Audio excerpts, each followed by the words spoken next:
अस्सलाम वालेकुम नाजरीन, आज मैं जो डाटा लेकर आया हूँ ये आपके होश उड़ा देगा। जुलाई 2026 ख़त्म हुआ तो दादोशुमार ने एक खौफनाक तस्वीर पेश की। ये साल का सबसे खूनरेज और जराइम से भरपूर महीना साबित हुआ। ना सिर्फ इस साल का बल्कि जनवरी 2023 के बाद सिक्योरिटी फोर्सेस के लिए जुलाई 2026 का महीना मुहल्लक तरीन महीना साबित हुआ है।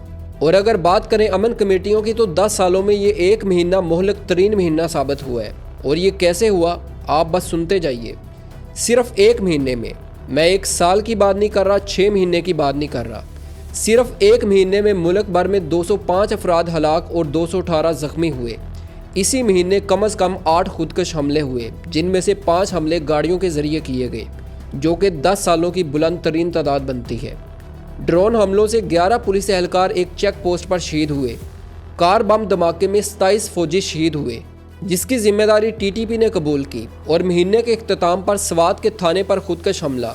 इसी दौरान अगवा के वाक़यात जून के 33 से बढ़कर जुलाई में 66 हो गए, यानी 2 गुना। रावलाकोट और मीरपुर में सरकारी अदादोशुमार के मुताबिक 40 अफराद हलाक हुए, जबकि जैक का दावा है कि ये तादाद 50 से तजावज़ कर चुकी है। सिक्योरिटी फोर्सेस ने भी इस महीने 401 अस्करियत पसंदों को हलाक किया। अब आते हैं दूसरे सवाल की तरफ। स्वात के थाने पर हमला करने वाला खुदकश बमबार कौन था? ये सवाल अभी तक मुकम्मल तौर पर जवाब तलब है और जो मालूमात सामने आई हैं वो आपस में टकरा रही हैं। हमले के फ़ौरन बाद कुछ मीडिया रिपोर्ट्स ने गैर नामजद सिक्योरिटी हुकाम के हवाले से दावा किया कि बमबार मुमकिना तौर पर एक अफ़गान शहरी था, लेकिन बाद में सामने आने वाली तहकीकाती रिपोर्ट्स ने बताया कि उसका ताल्लुक पाकिस्तान के किसी इलाके से था और वो पैदल चलकर थाने तक पहुंचा था।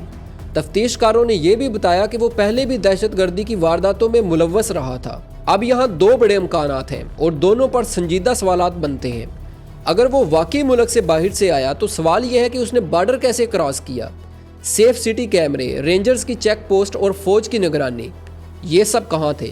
और अगर बॉर्डर क्रॉस करना इतना आसान है तो बाकी सरहदी इलाके कितने महफूज हैं? और अगर वो मुल्क के अंदर से ही था तो सवाल यह है कि इतनी बड़ी मकदार में धमाका खैज मवाद उसे कहाँ से मिला? क्या ये मवाद मुल्क के अंदर ही तैयार हुआ या बाहर से स्मगल होकर आया? और अगर वो पहले से दहशतगर्दी के रिकॉर्ड पर मौजूद था, जैसा कि तफ्तीशकार खुद कह रहे हैं, तो वो सिक्योरिटी इदारों की नज़रों से कैसे बचा रहा? मैं ये समझता हूँ कि एक ही महीने में ये 3 मुख्तलिफ बहरान, दहशतगर्दी की लहर, कश्मीर में रियासत और अवाम का टकराव और स्वात का हमला, ये अलग अलग कहानियाँ नहीं हैं, बल्कि ये एक ही सवाल की 3 शक्लें हैं। और वो सवाल है, क्या रियासत अपने शहरियों की हिफाजत कर पा रही है, चाहे ख़तरा बाहर से हो या अंदर से? जब तक तहकीकात मुकम्मल नहीं होती, हतमी जवाब नहीं दिया जा सकता। क्या मौजूदा हिकमत अमली वाकई हालात को बेहतर बना रही है या सिर्फ दोनों तरफ की कुर्बानियाँ बढ़ा रही है? आप इस बारे में क्या समझते हैं? कमेंट सेक्शन में अपनी राय ज़रूर दीजिएगा। अल्लाह हाफिज़।